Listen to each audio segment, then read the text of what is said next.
Again, I welcome you to this first session of our June 24th meeting.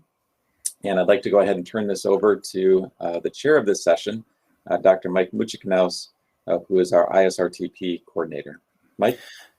Hi, everybody. I'm thrilled to have you here today. I am Dr. Mike Muchiknaus, and today we have sleep specialists from 4 different countries: Iran, South Korea, Russia, and China, who are going to talk to us about the challenges and opportunities in global sleep medicine. We are going to start first with our 2 mentees from Iran, and we shall have Dr. Arezu Najafi, who received her degrees in occupational medicine and sleep medicine from Tehran University. She's a faculty member at the Tehran University of Medical Sciences, and she manages and directs the Journal of Sleep Scientists. Her research interests include epidemiological characteristics, diagnostic and treatment methods of sleep apnea among specific populations, and she loves international collaboration. And we also have Dr. Leila Emami, a board-certified anesthesiologist and sleep specialist working in Tehran. She has a postdoc in the Division of Sleep Medicine from the University of Chicago. She's joined Sydney University as part of the ISRTP class of 2020. She's been certified as a sleep specialist by the World Sleep Society and the ESRS. She has founded some sleep labs in Tehran, including one in the teaching hospital in the Tehran University of Medical Scientists. She's currently working on a chapter of international sleep medicine for the Encyclopedia of Sleep and Circadian Rhythms. And she's ensured this chapter will have appropriate or thorough representation from sleep professionals all over the world, helping to increase sleep equity in sleep research. So Alan, if you could go ahead and start the video from Leila and Arezu.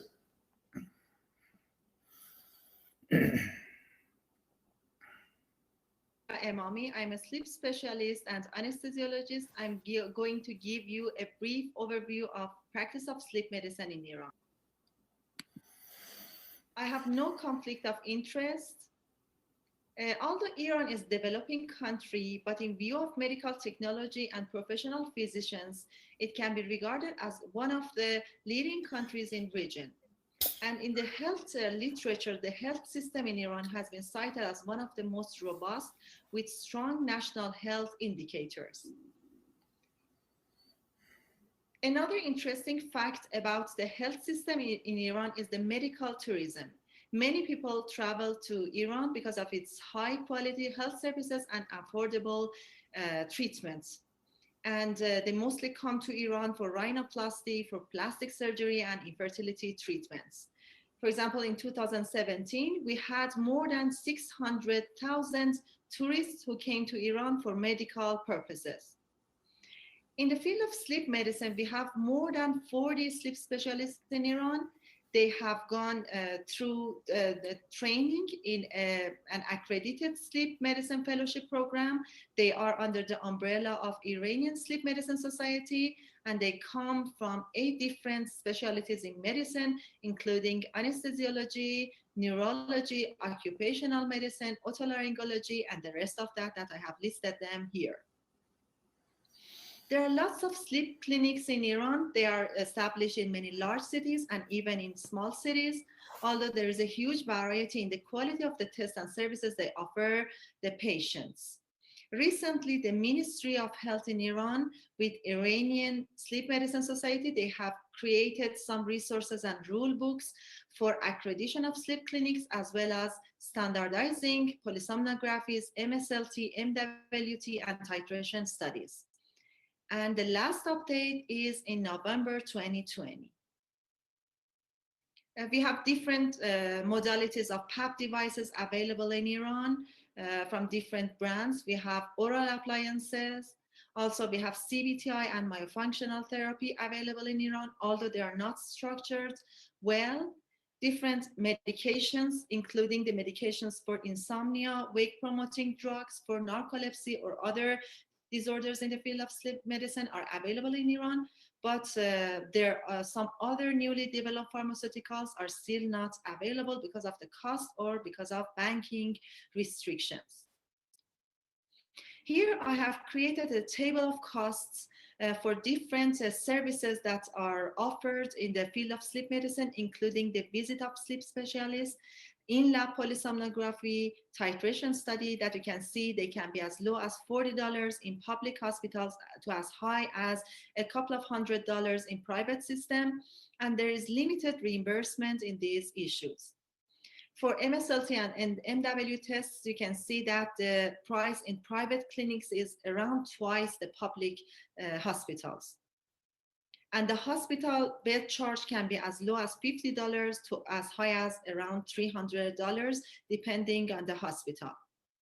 For PAP devices, they start from around $700 in simple CPAP devices, and they can be as high as $4,000 in ASV devices. That is really costly, and many people cannot afford that. The oral appliances are something around $500 to $1,000, and there's no reimbursement on oral appliances. For sleep surgery, they can be as low as $20 in a simple tonsillectomy in a public hospital to as high as a couple $1,000 in more complicated surgeries in a private hospital. And many of these fees can be reimbursed by the government insurance. Last but not least, I would like to thank all of the people who helped me in gathering this data. In particular, my thanks go to my colleagues at World Sleep Society, Mike Allen and Dr. Kushida, Dr. Sadegh Niyat, the director of Iranian Sleep Medicine Society, Dr. Amiri Fard, Dr. Najafi, and Dr. Puya. Here you can see one of the touristic destinations in Iran. It is Persian Eram Garden, and it's located in Shiraz, and it has been built in around 11th century. I hope someday we can have you in Iran. Thank you. Hi, this is Arezu Najafi, and I'm faculty of Tehran University of Medical Sciences, a sleep medicine specialist. I'm going to talk about training and challenges of sleep medicine in Iran. I have no conflict of interest, and I do not have a relevant financial relationship. We know that first steps for sleep medicine and research development is in-depth characterization of current status of sleep medicine that Dr. Emami described it in her presentation. Now we will talk about recognition of challenges and also identification of future directions that would be the next steps for sleep medicine development in Iran. We are talking about training of sleep medicine and also sleep research in Iran, and we will discuss about challenges and future directions of sleep medicine in Iran.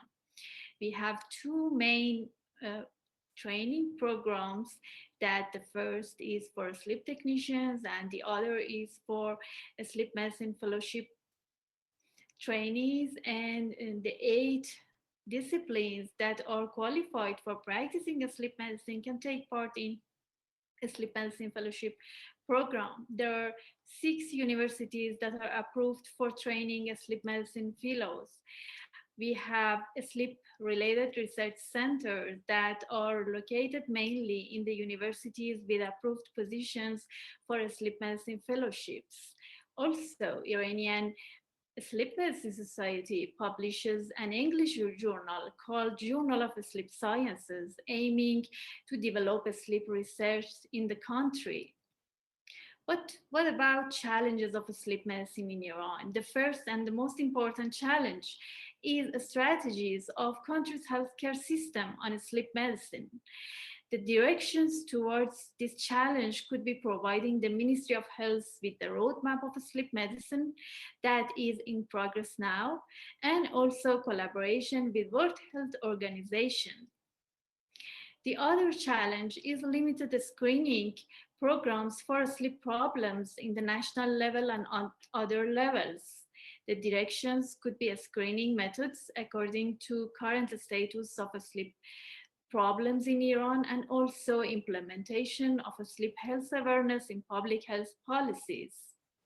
The third challenge, limited number of trained sleep medicine specialists and also certified sleep labs. We can use expert opinions and experience in this regard, and also we can increase approved positions for training sleep medicine specialists and sleep technicians to overcome this challenge. Reimbursement and cost of diagnosis and management is another problem that is common in many developing countries. Networking with healthcare authorities to reduce the cost for patients, and also networking with insurance companies to cover the cost of diagnosis and management, especially for sleep bracing disorders, are directions that Iranian Sleep Medicine Society could take for overcoming these issues. Limited equipment and limited qualitative check for sleep tests or other challenges.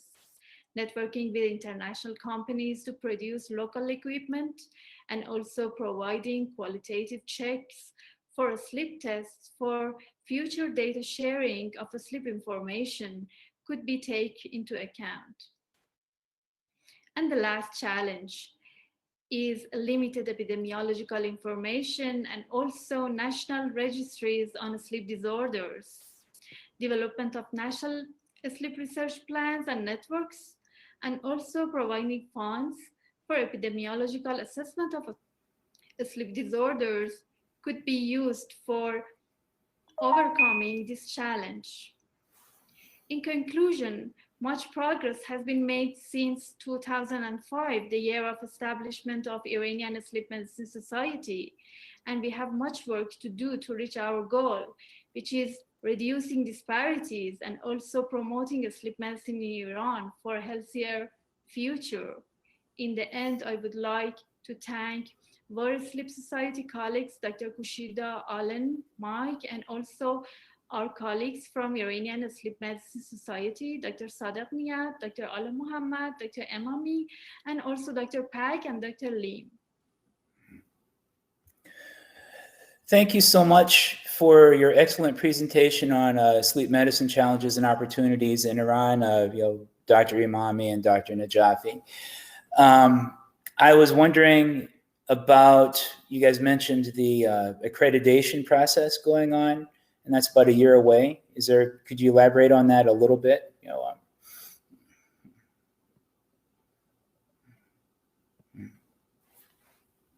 Maybe not, Yes, hi Mike, thank you. Actually, thanks all of the guests for joining our talk. Unfortunately, not much progress has gone through, and it is very new, maybe, because accreditation. We have only created the accreditation rule book. But maybe because of Corona, the COVID problems currently in Iran, it hasn't made much progress. And one of our major challenges is the companies that they want to sell PAP devices. Sometimes they do the test only to sell the PAP devices and without any sleep specialist engaged. Okay. So I hope it needs lots of work, and hope all of the sleep specialists in Iran and Iranian Society of Sleep Medicine is actually helping to do all this. Together we can overcome this problem. All right, well, thank you so much for sharing that with us. Our next presentation is going to be from South Korea, and I'm going to go ahead and introduce our two speakers from South Korea. We have Dr. Soriul Kim, who received her degrees in epidemiology and biostatistics from Yonsei University College of Medicine. She's currently a research professor at Korea University College of Medicine and mentored by Dr. Alan Pak from the University of Pennsylvania. Her research interests focus on gene-gene and gene-environmental interactions of chronic diseases, including OSA and a longitudinal cohort. Follow-up cohort studies can help identify causal relationships among OSA and various risk factors. She loves international collaborations, including ISRTP, the Sleep Apnea Global Interdisciplinary Consortium with Dr. Pak, and the Korean Genome and Epidemiology Study with Dr. Shen. These collaborations help us better understand the landscape of OSA. And we also have Dr. Hyunjin Kim. She is a clinical assistant professor in the Department of Neurology at Korea University Medical Center. As an ISRTP mentee, she did research at Harvard under the guidance of Dr. Susan Redline. She has also worked at AWA Medical Research Institute. Her most recent publication, A Quantitative Representation of Continuous Brain State During Sleep, And also another publication, Sex Differences and Deterioration of Sleep Properties Associated with Aging, just came out this year and can be found on Google Scholar. Look her up on LinkedIn. And with that, Alan, you can go ahead and start the South Korean presentation. Came at Korea University College of Medicine, and another speaker is Dr. Hyunjin Kim at Korea University Ansan Hospital. This time, we'd like to introduce the current state of sleep medicine in South Korea.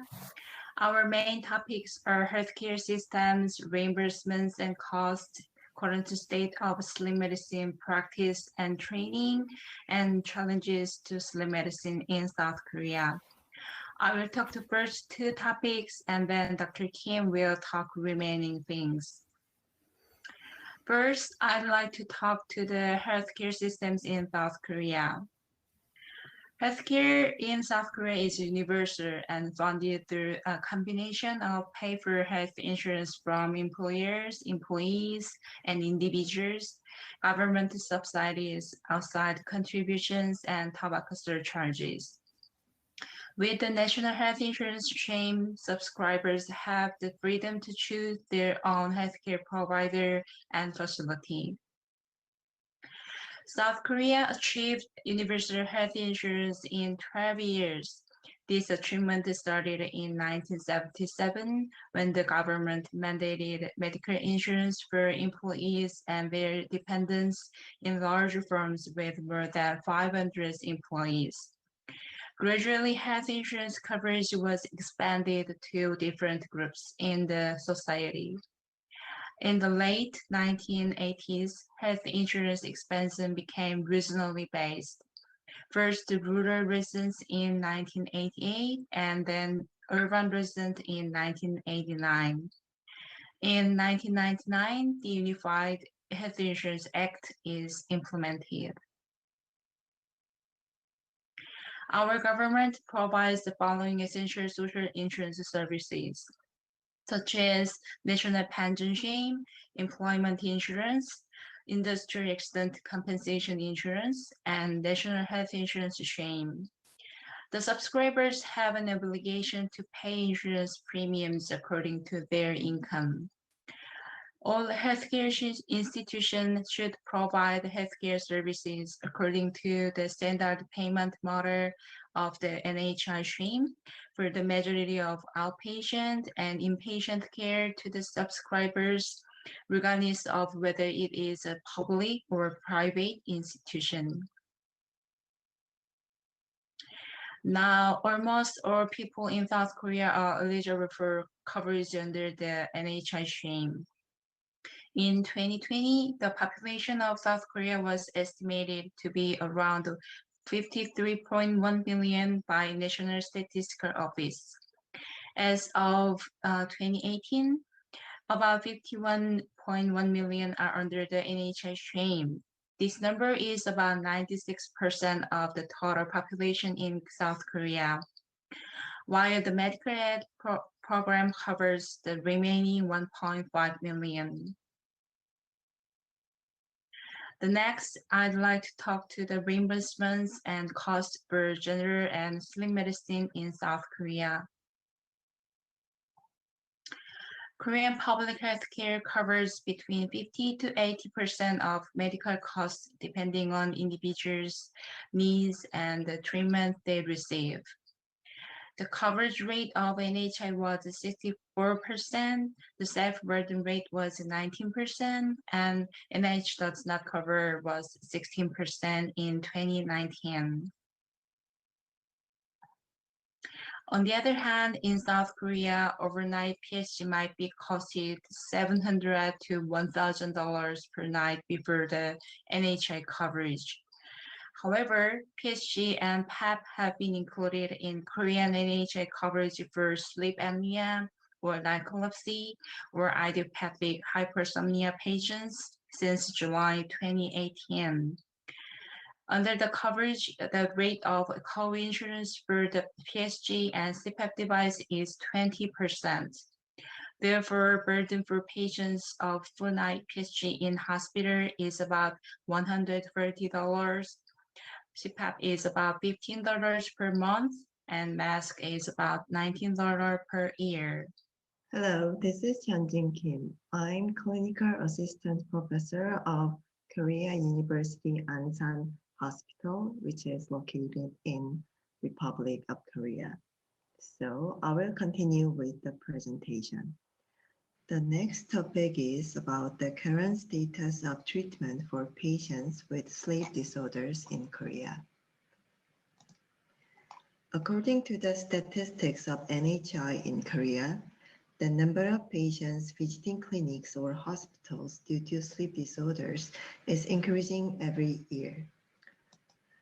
In particular, since PSG and PAP treatment have been included in Korean NHI coverage since July 2018, the number of patients has increased dramatically.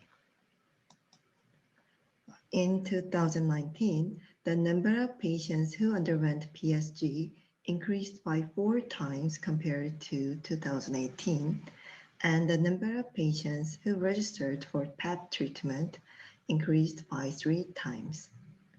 APAP accounted for 85% of all PAP prescriptions, with a compliance rate of 69% within 3 months. The number of individuals who have insomnia has also been gradually increased. Therefore, the cost of medical treatment for insomnia gradually increased to about $100 million in 2019. There was 1.6 times more female insomnia patients than men, and it was confirmed that there were more patients as they got older. The next topic is sleep medicine training in Korea. Since the first fellowship program in sleep medicine at the Seoul National University Hospital in 1995, many clinical fellowship programs have been established in various hospitals. Around the same time, various sleep societies have been established in Korea. These sleep societies have mainly conducted sleep medicine education in Korea through various workshops. By looking at the statistics of the proportion of institutions and specialists who recently prescribed PSG and PAP treatment, we can figure out the characteristics of physicians currently engaged in sleep medicine practice in Korea.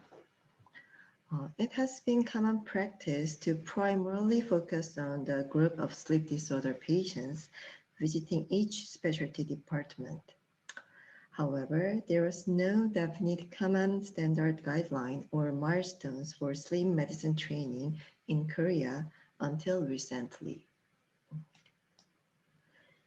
With the NHI coverage of PSG in 2018, the PSG Quality Management Committee was launched, with various specialty departments participating jointly.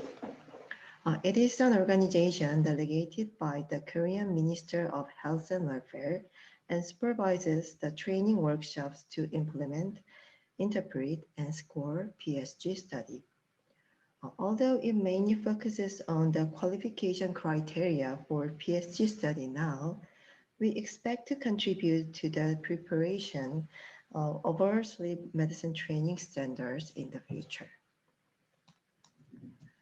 And the last topic is challenges to sleep medicine in Korea.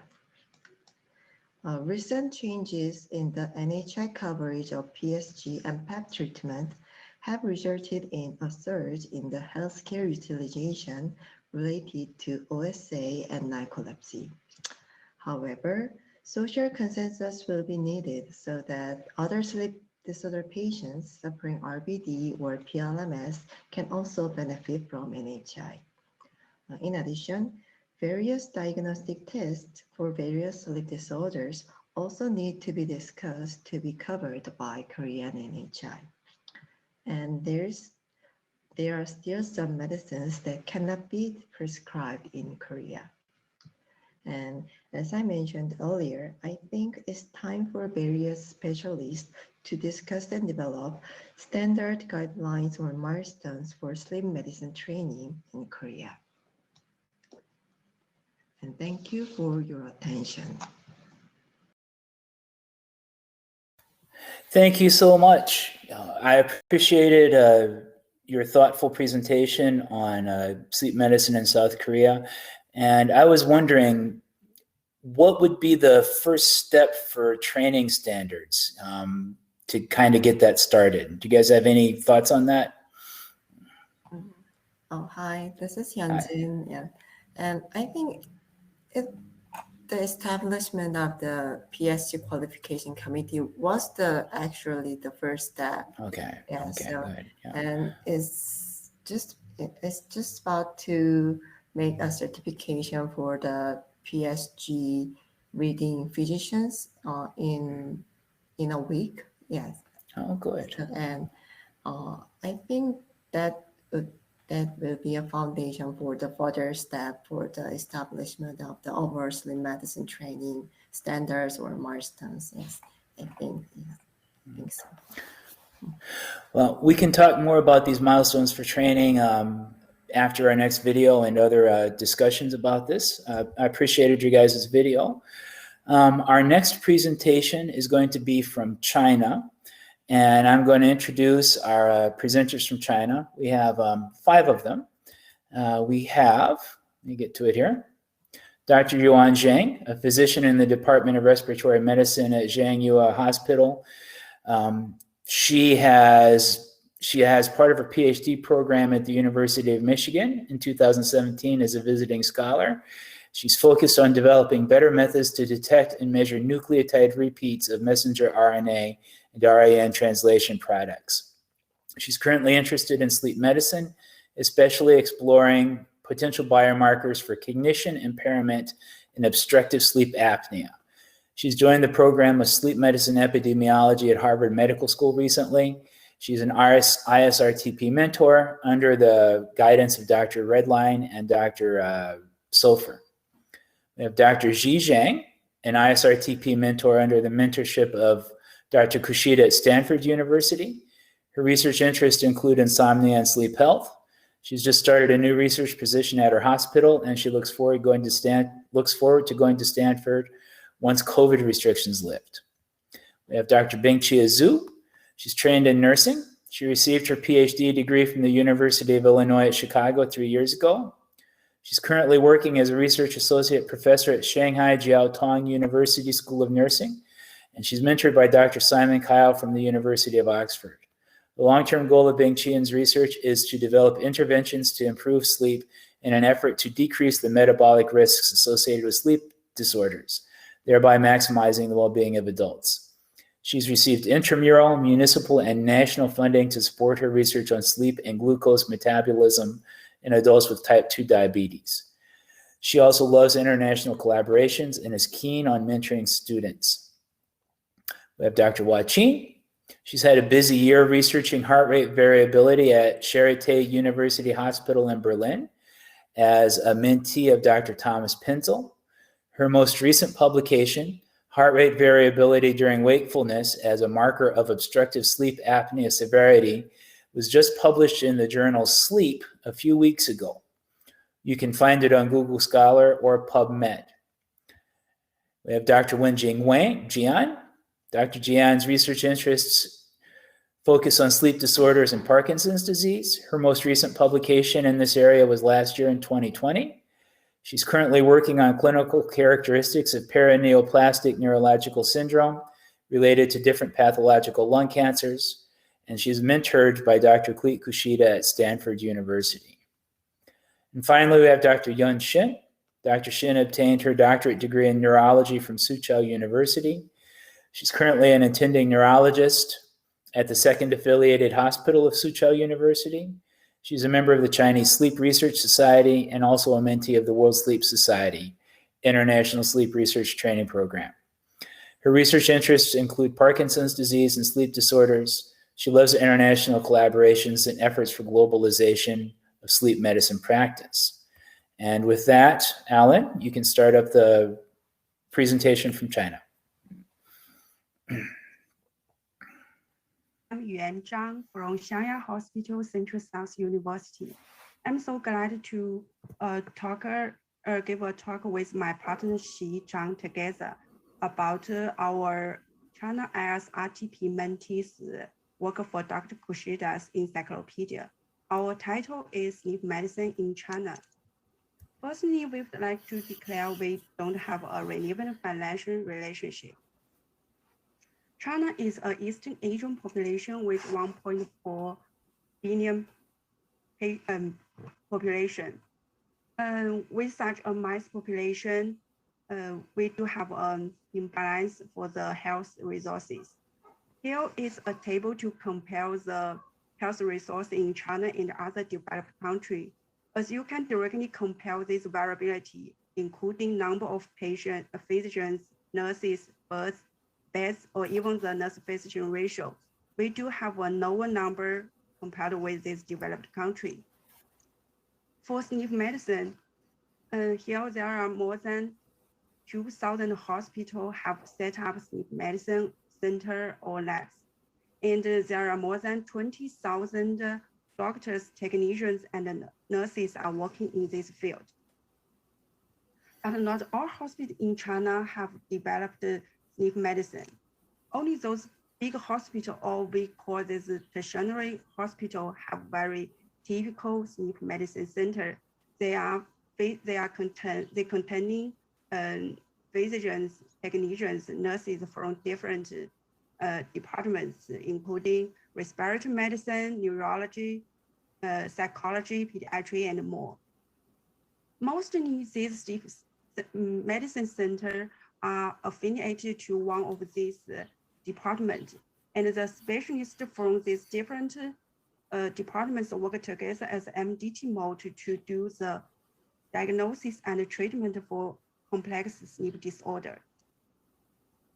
Before I introduce the costs and reimbursement for these sleep disorders, I would like to have a quick introduction for the public health insurance in China.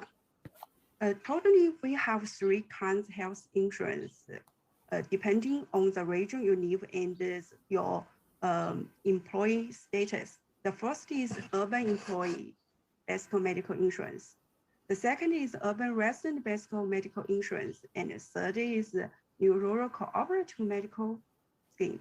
The different plan may affect the primary hospital you could go and the reimbursement rate. Here is a survey to show the cost for some common sleep disorder. As you can directly read from this table, for either insomnia or also the costs in tertiary hospital is definitely higher than those non-tertiary hospital. Here I even have a very detailed example for the sleep medicine related tests and therapy. For their costs, the second column show in the reimbursement rate as the third column. As you can read here, like for most tests, like a PSG and the CPAP treatment, patients can mostly get 50 to 70% reimbursement. That's, as we talked, that depends on your health insurance plan. But when you make a notice, there are no any reimbursement for CPAP device, oral appliance, or even some surgical instruments. Then my partner, she will take time for the following introduction. Thank you. Hello, my name is Xi. Thank you, Yuan. I'm going to introduce Sleep Medicine Society and the guidelines in China. Currently, there are 2 societies in China, which is Chinese Sleep Research Society and the Chinese Medical Association. The CSRS was founded in 1994, and it issued practice guidelines for diagnosis and treatment of insomnia disorder, as well as the procedures for PSG monitoring in clinical practice. And the CMA issued practice guidelines for insomnia as well as obstructive sleep apnea. In terms of the sleep medicine training in China, in 2019, sleep medicine became an independent subspecialty, and there were some hospitals offered a 1-year clinical fellowship program for physicians who have finished residency training in internal medicine or neurology or ENT. Regarding challenging and future of sleep medicine. So currently sleep medicine is still a new subspecialty, and most physicians who pursue sleep medicine career, they were actually coming from a single background. For example, some of them are neurologists and focus on insomnia, and the other of them are pulmonary specialists and have more clinical experience of obstructive sleep apnea. So I think the challenging part is most of them, they don't have a very broad experience of all the spectrum of sleep disease. Hospitals with the capacity to conduct sleep testing, most of them are in the large cities. So for patients who are living in small cities or rural areas, they are often left undertreated. So I think because China has a very large population, and the sleep specialist is the number of sleep specialists is limited. So I think in future we will provide more training programs designed for sleep fellows as well as sleep technicians. So that way we can serve more patients. And because sleep medicine is still a new, it's a new subspecialty, and the medical school need to prepare their medical students and need to provide more preclinical courses or clerkship rotations to get them know what is sleep medicine, what is sleep specialist.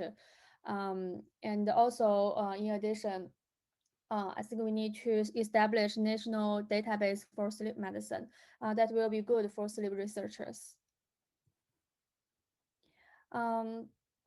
As I said before, sleep medicine is a new discipline, so there's always a lot to improve. So I think more collaborative efforts are needed for us to facilitate the development of sleep medicine in China. At last, I want to say thank you for all of us Chinese ISRTP China mentee, including Bingqian, Hua, Wenjing, Yun, Yuan, and me. Thank you for all of them. Thank you. Well, thank you guys so much for that. I just had one question. Since sleep has become a subspecialty, as you guys talked about, do you guys know if there's more interest in getting that subspecialty or not? Have you seen any upsurges in it?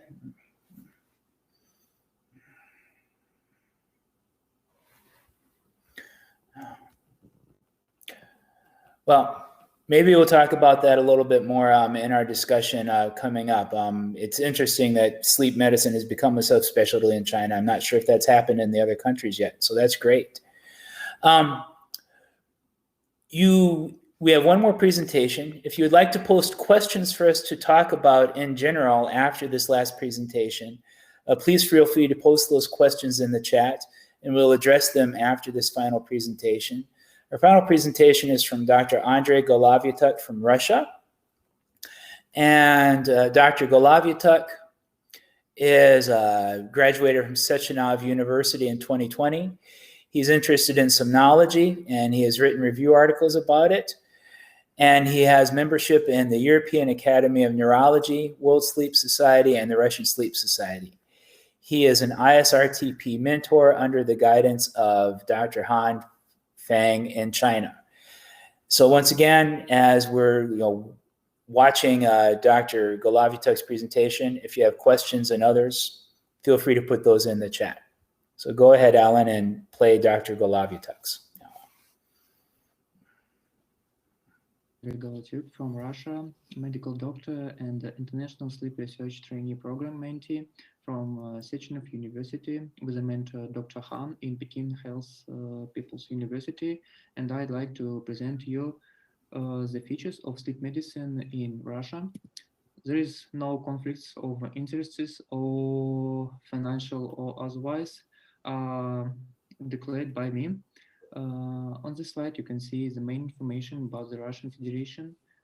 It is the biggest country in the world and has a population size around 146 million people, and 75% of people are living in urban areas in big cities, and males make up 54% of the populations, and females make up 46% of the whole population. And on this slide, you can see the main information about the healthcare system in Russia, and all expenses that are related to medical services are hosted by the Federal Compulsory Medical Insurance Fund. But there is also a voluntary compulsory insurance fund that is covered from the pocket of patients, and the sleep medicine is the one of the branches of medicine in Russia that is not covered from federal compulsory medical insurance fund. So all the medical services that are related to sleep medicine should be covered from patients' pockets. And about the cost of these medical services, the main investigation in sleep medicine polysomnography test cost around 16,000 rubles or $211 in hospital investigation, and in at-home investigation costs approximately 20,000 rubles or $246. And the most expensive investigations are CPAP treatment titration at hospital that costs around 20,000 rubles or $246, and CPAP devices itself that cost starts from the 40,000 rubles or $536 to 500,000 rubles or $670. Also, the average salary in Russia is around 50,000 rubles. Also, some information about the Russian Society of Sleep Medicine. As the main society, it is the main society of sleep medicine in Russia was established on the 1st of November 2012, and on the 27th of February 2016, the community acquired the all national Russian status. There are also several societies related to sleep medicine that also functioning on the in the Russia. There are the Russian Society of Somnologists that was established in 2007, that is works as a part of Pavlov's Physiological Society, and the National Somnological Society that was established at 2008 and based at the Sechenov University. On this slide, you can see a current situation around medicine in Russia, and you can see the main information about this in numbers.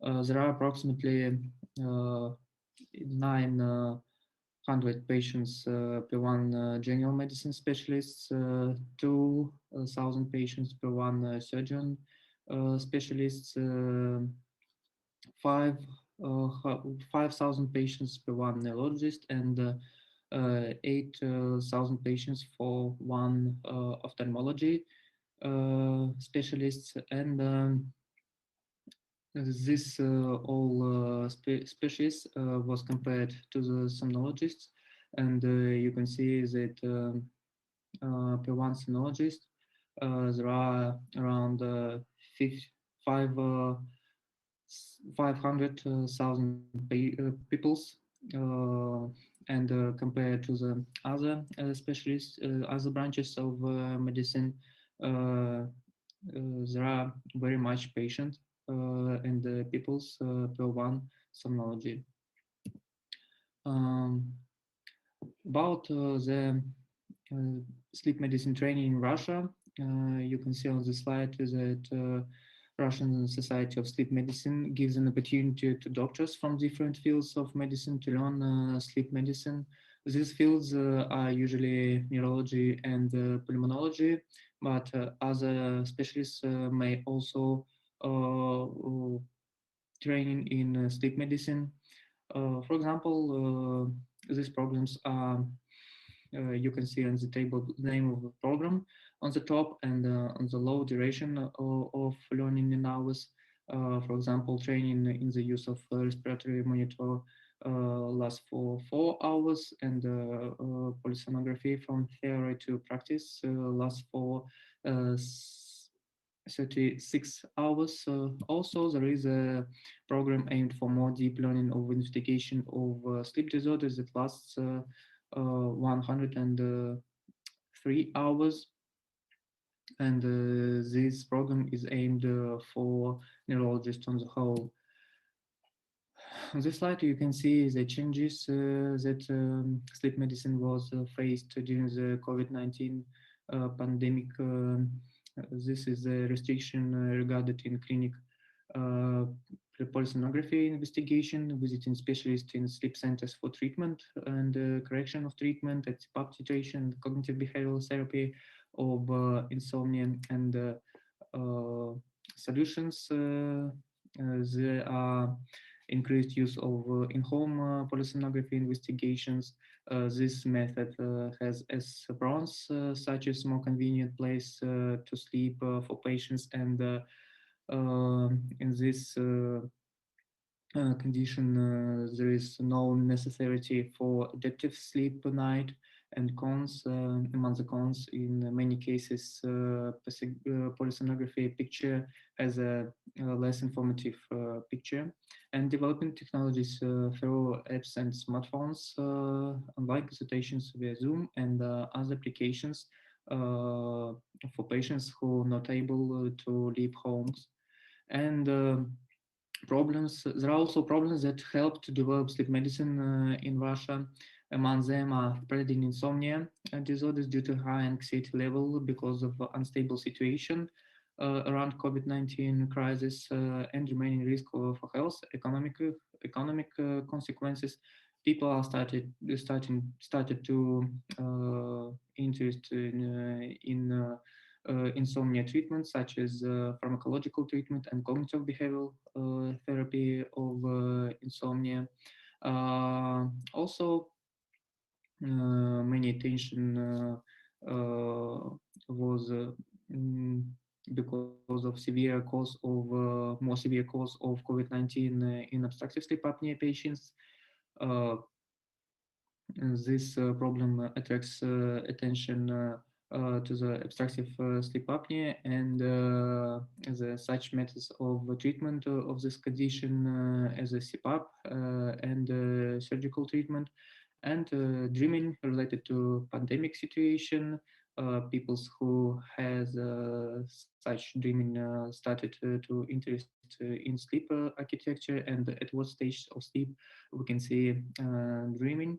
And in such way, they are starting to interest in sleep medicine as general population and medical students in university. Thank you for your attention. Andrey Golovatyuk from Russia. I have a question to start the discussion. And my question is, how can international cooperation, or World Sleep Society, help overcome some of the challenges faced globally? So how can the World Sleep Society help overcome some of the challenges to sleep medicine faced globally? I was curious about your comments about that.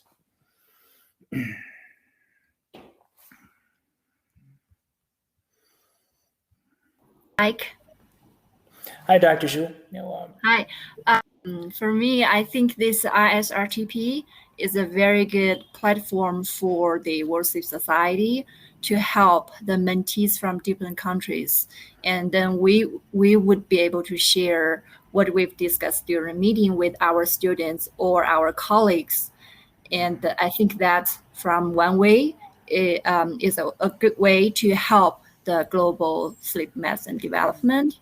And in the future, I think another way I can think of right now is trying to connect mentees from all the cohorts. For instance, from the last year and this year, and then the next year, then we would be able to mentoring the next, cohorts or the one after the next. Yeah, that's just one thought.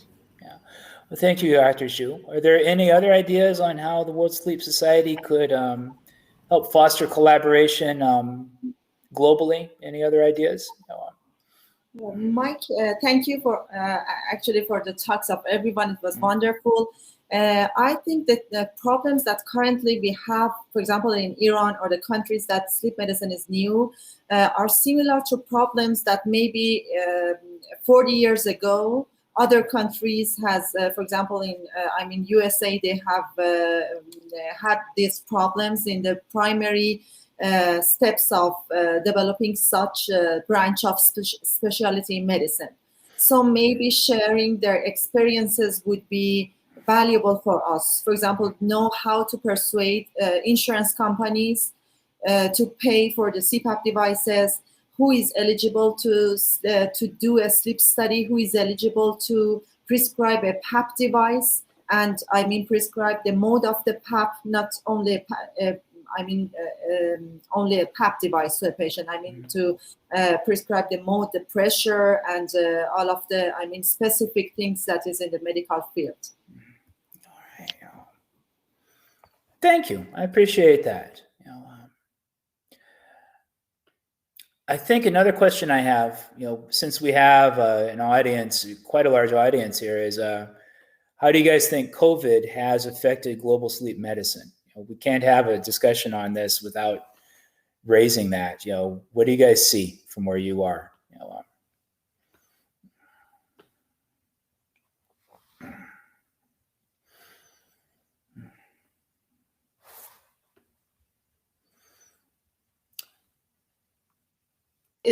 For my experience, it had a really positive impact on for me at least, because during this year I had the opportunity of joining multiple international sleep webinars. That was really wonderful, and it was really informative for me. Okay. Well, thank you. And I think our last question would be, and we've kind of addressed this before, looking ahead in the next 3 to 5 years in your region, what would you like to see improve the most? Is it insurance? Is it training? Like if you're looking ahead 3 to 5 years, what would be your biggest wish for sleep medicine? Thank you, Mike. Oh, sorry. You go ahead, Azu. Okay, thank you. I think that implementation of sleep health and also sleep disorders screening programs in our primary care sector can be one of the first targets that can develop a sleep medicine in Iran. Because when it is integrated among other disorders screening programs, we can develop a screening of sleep problems, and also we can show how much is the burden of sleep disorders in Iran, and how much we need in sleep medicine, especially the sleep technicians, and also management devices, and how much will be the coverage of insurance companies for management of sleep disorder. I think it's one of the wishes for other developing countries. Thank you. Yeah, I'm because I'm a like researcher working in a hospital, my biggest wish for the next 5 years in China is that we will have more sleep centers dedicated to sleep research, because right now most of sleep centers are in the hospital and they are used for testing or diagnosing patients. And there are only a few, I think maybe less than like 5. I don't know whether there is any in Shanghai specific for like sleep center specific for sleep research. For me, it's very difficult for me to find collaborators to conduct sleep research. So my biggest wish is, having more sleep research centers here. Well, thank you so much. I appreciate that. And I'm sure there are other big wishes out there, but we are running out of time for this session. But I am going to put my email in the chat one more time, mike@worldsleepsociety.org. And if you want to continue this discussion, or if you have interest in any of these other topics we've covered about, just go ahead and email me, and I would be glad to get you connected. Thanks so much to all of our presenters today. You guys did a wonderful job. Thanks to Alan for running the show behind the scenes. Everyone who showed up to participate in this with us. This is a great session, and I'm very proud of all of you. So with that, I'll turn you guys loose so you can get ready for your next session. Thank you so much. Okay, thank you, Mike. Thanks. Thank you, Alan. And for those that are in the Thank you, room, the Alan. next Thank you, session Mike. starts in about 2 minutes. 2 minutes, the Sleep 2030, chaired by Robert Thomas. And for those that are remaining in the room, I'll actually automatically push you into that room. That'll be starting in just 2 minutes. Thank you. Okay, thank you.